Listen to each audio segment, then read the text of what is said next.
for jury duty.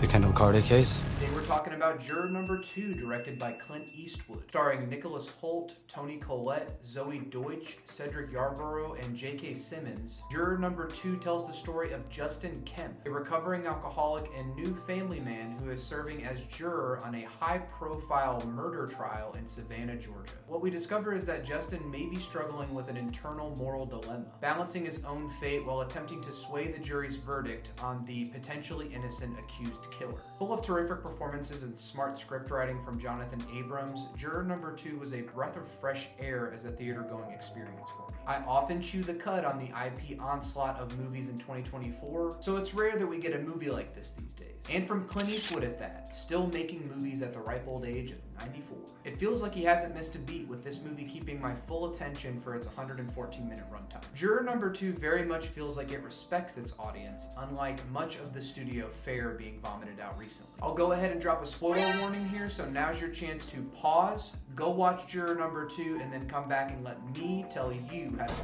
What makes Juror number 2 compelling is that there's no immediate through line to the traditional sense of good and evil. This is a nuanced courtroom drama balanced with the pressures of addiction, personal change, and familial duty. Though it is somewhat clear where Eastwood lies politically, the movie takes a pretty staunchly apolitical, if not anti-political, stance by the end. There's a version or versions of this movie which could have involved race, that might play up more for the political era of today. That movie would be just as interesting, but for Juror number 2, that's not the point. Eastwood set out to make a movie about the justice system, with Jonathan Abrams' script highlighting many of the troubles facing that system today. Wrongful incarceration, underfunded public defenders, and a general lack of support for so-called criminals in a system that mandates the right to a fair trial. Eastwood's cynicism shows here from time to time, for better or for worse. My only true qualm with the choices in this movie is with the strong, stoic female prosecutor, Faith Killebrew, played by Toni Collette. She is quickly framed as someone who is positioning herself for a big win in a controversial homicide case. This is true, as she is running for district attorney, and winning this case could mean more voters for her. She has higher stakes in this, and in a well-acted scene with J.K. Simmons' retired cop, I think the movie punches down too much on a woman who appears to just be trying to further and better her career. Celebrity and politics are clearly at odds with Eastwood's vision of justice. There's a reasonable cause to make that the movie chooses this more to highlight the issues of politics in local judicial practices, that it's less about actual truth and justice and more about money and climbing the career ladder. Still, something didn't sit right with me about it.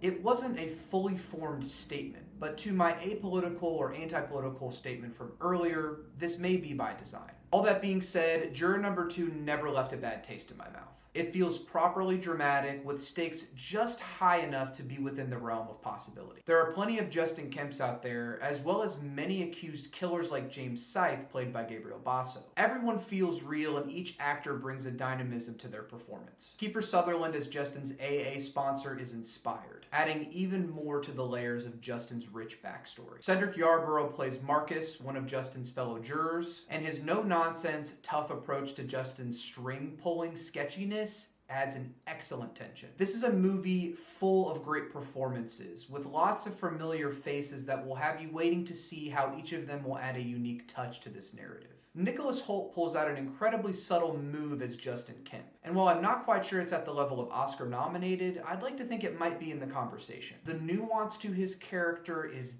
decadent. The fact that in mostly physical movements and facial expressions we see so much going on behind Justin's eyes is impressive. The idea that a man who has finally kicked his drinking habit has found love and support with a woman who knows and understands him, while also carrying the weight of having inadvertently killed someone, left the crime scene, and then being placed on the jury for the trial of this murdered woman, I get anxiety just thinking about it. Anyone that has struggled with addiction or is familiar with 12-step programs knows that secrets can very well be the death of you, can completely blow up your life for good. Justin knows that, but this secret has ramifications that go far beyond his alcohol addiction. It impacts his future child, his wife, and his livelihood. The film does a good job of placing you in Justin's shoes while not making him look like a total piece of shit for not admitting to the crime immediately. It understands that these kinds of disclosures have huge ramifications. If you finally had a fresh chance to prove yourself only to then make a life-altering mistake, wouldn't part of you consider what it would mean to tell the truth?